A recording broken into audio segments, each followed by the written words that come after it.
वालेकुम जी, अब सब कैसे हैं? मैं हूं परवेज रिंदाज, एक और इंपॉर्टेंट वीडियो के साथ आपकी खिदमत में हाजिर हूं। आज हमारा टॉपिक है the rising population of Muslims in India. नाज़रीन, इंडिया में इस वक्त public, social media, universities, colleges और उनके पार्लियामेंट में एक बहस चल रही है, एक डिबेट चल रही है कि मुसलमानों की जो तादाद है इन नंबर वो बढ़ रही है एज़ कम्पेयर टू हिंदूज़। हिंदुओं की कम हो रही है और मुसलमानों की ज़्यादा हो रही है, और वो इस चीज़ को अपने लिए एक बहुत बड़ा थ्रेट समझ रहे हैं। वो कहते हैं ये क्या हुआ कि हमने पाकिस्तान को अलग किया, बांग्लादेश को अलग किया, उसके बावजूद मुसलमान एक ऐसा डोमिनेंट पावर बन रही है इंडिया में। ये उन्होंने अपने लिए एक थ्रेट समझ लिया। और इसी तरह उनके जो अपने सर्वेज है, उनके रिसर्च है, उनके जो इंटरनेशनल रिसर्च है, इवन के जो वर्ल्ड बैंक का एक रिपोर्ट भी आया है, वो भी ये इंडिकेट कर रही है कि वाकई मुसलमानों की जो तादाद है वो बढ़ रही है, उनकी जो पॉपुलेशन है वो बढ़ रही है। इस वक्त इंडिया में 35 स्टेट्स है, 35 में से 25 जो है वो मेजॉरिटी हिंदूज है। उनमें से कई ऐसे स्टेट्स हैं वहाँ पे मुसलमानों की जो तादाद है वो काफ़ी मतलब वेरी क्लोज टू हिंदूज है।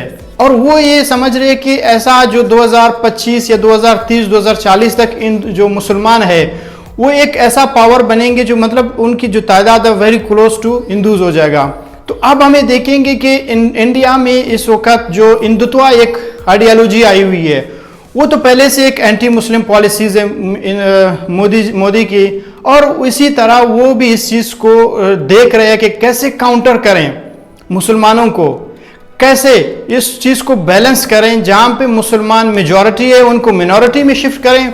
जैसे कि हम देख सकते हैं कश्मीर हमारे लिए एक बहुत बड़ा मिसाल है, वहाँ पे भी इंडिया ने उनकी जो स्पेशल स्टेटस ख़त्म किया और इस तरह के उन्होंने कहा कि जो हिंदूज़ है, जो पंडित्स है, उनको ये राइट्स दिया जाए कि वो जाएँ वहाँ पे प्रॉपर्टी खरीद सकें, वहाँ पे रह सकें, और ताकि एक ऐसा बैलेंस हो जाए, मुसलमान जो प्रोविंसेस है, स्टेट्स है, उनकी जो पॉपुलेशन है वो कम हो जाए। और यहाँ पे इस चीज़ की पॉलिसी मोदी ने अपनाई है, और कई ऐसे जो स्टेट्स है वहाँ पे भी ये चीज़ हो रही है। अब कुछ जो रिपोर्ट्स है वो इंडिकेट करते हैं कि मतलब ये जो पॉपुलेशन बढ़ रही है इसकी रीज़न क्या है, इसकी वजूहत क्या है कि इतनी ज़्यादा बढ़ रही है कि वहाँ के हिंदूज भी डर रहे हैं। अब वो 3 चीज़ बता रहे थे, एक फर्टिलिटी रेशो है, एक माइग्रेशन है और एक कन्वर्जन है।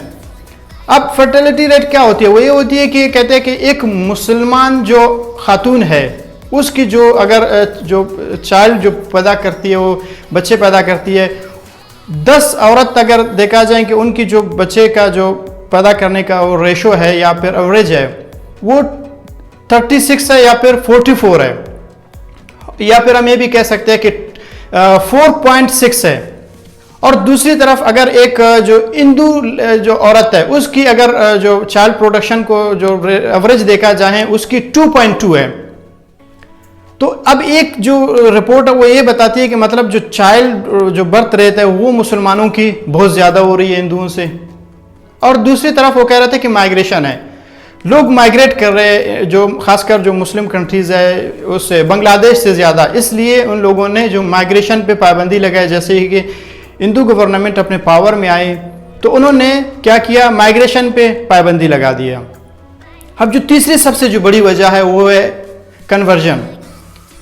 जो हिंदूज है वो कन्वर्ट हो रहे हैं इस्लाम में। ये तो सिलसिला तो उस दिन से चल रही है कि जब पहला मुसलमान यहाँ पे इंटर हुआ बरसगीर में, ये उस वक़्त से लेकर अब तक मतलब कम नहीं हो रही है, ये बढ़ती जा रही है। हिंदूज जो है वो मुसलमान में कन्वर्ट हो रहे हैं, और इस चीज़ ने जो वहाँ के पंडित्स को बहुत ज़्यादा डरा दिया है। और उन्होंने इसलिए जो मुसलमान जो स्कॉलर्स हैं वहाँ के, जो मौलवीज़ है या फिर जो तबलीगी लोग हैं, उन पे पाबंदी लगा दिया। अभी रिसेंटली जाकिर नाइक हमारे लिए एक एग्जांपल है कि उन्होंने जाकिर नाइक पे भी पाबंदी लगा दिया कि वो पब्लिक स्पीच ना करें, पब्लिक डिबेट ना करें, वो टेलीविज़न पे ना आएँ, और वो ये जो प्रोसेस जो चला रहा है इसको बंद करें। तो जाकिर नाइक ने कहा ये कि मेरा तो ड्यूटी है, मैं इसको नहीं रोक सकता, तो इसलिए उसको पाबंदी लगा दिया, उसको निकाल दिया। वो आजकल इंडोनेशिया में चली गई है। तो अब इस तरह का चीज़ें हैं, जो छोटे छोटे चीज़ें हैं, ये जो रीजंस है मुसलमान की जो पॉपुलेशन है ग्रोथ हो रही है।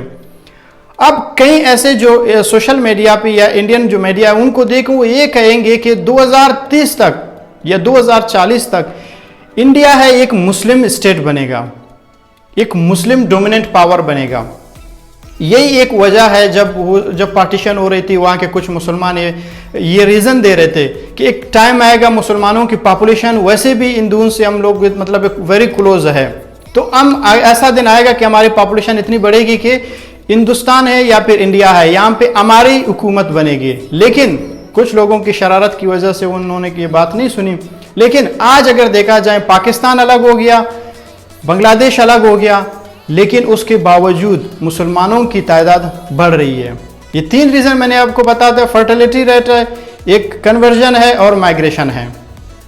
और इसी तरह हम देखते हैं कि आने वाले दिनों में इनके दरमियान क्लैश आ सकता है या नहीं आ सकता है।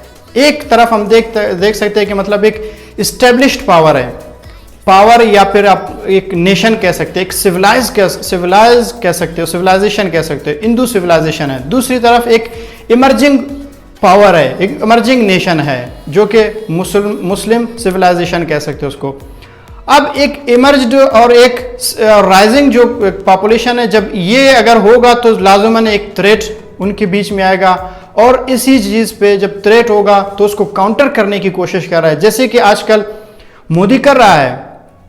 मुसलमानों की जो पावर है उसको कम करने की कोशिश कर रहा है। इवन कि जितने भी मुसलमान स्टेट्स है या फिर मुसलमानों की जो उन्होंने कहा था कि जो ये 1 चाइल्ड पॉलिसी भी रखा जाए मुसलमानों के लिए, लेकिन उसके बावजूद वो मुख्तलिफ जो पॉलिसी अपना रहे हैं कि इस चीज़ को काउंटर करें। इंडिया की इस वक्त सबसे बड़ी पॉलिसी यही है जो इंडिया जो उसमें एंटी इस्लाम पॉलिसीज़ है, ताकि मुसलमानों को काउंटर करें। उनकी पॉपुलेशन ग्रोथ है या फिर उनकी डोमिनेंसी है या उनकी जो जितने भी मतलब लोग हैं जो लीडरशिप है उनकी, या फिर उनकी जो मौलवीज़ है या मुफ्तीज़ है या सूफीज़ है, उनको काउंटर करें। इवन कि कर भी रही है वो इस चीज़ पे ऊपर। और अगर इस तरह जो ट्यूसिडीज ट्रैप की तरह अगर हम देखें कि एक राइजिंग और एक इस्टेब्लिश्ड पावर है, तो इस तरह एक ऐसा टाइम आएगा कि क्लैश होगा इनके बीच में। जब क्लैश होगा तो इनके बीच में लड़ाई तो इनविटेबल होगा फिर उसके बाद।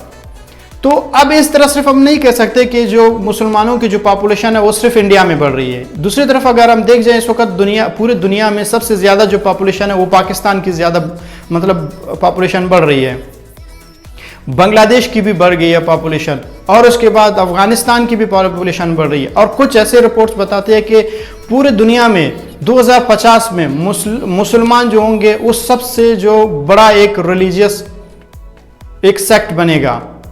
हालांकि एक रियलिटी है, क्योंकि सिर्फ पाकिस्तान में नहीं पूरे दुनिया में इस वक्त मुसलमानों की आबादी बढ़ रही है। वो सिर्फ एक ही रीज़न है, कन्वर्जन है, लोग कन्वर्ट हो रहे हैं इस्लाम में। और दूसरी ये है कि उनकी जो बर्थ रेट रेशो है वो भी बढ़ रही है साथ साथ में।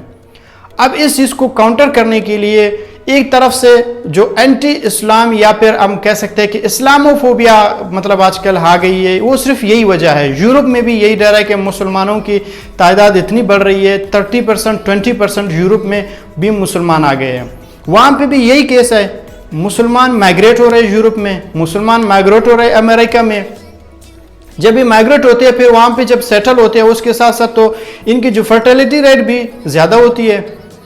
तो इस वजह से ये मुसलमान जो है उनकी जो आबादी है ये ज़्यादा होती जा रही है, बढ़ती जा रही है, और दूसरी तरफ उनकी आबादी रिड्यूस हो रही है। अब इंडिया का आप एग्जांपल ले लें कि 1951 में इंडिया की आबादी थी 84%।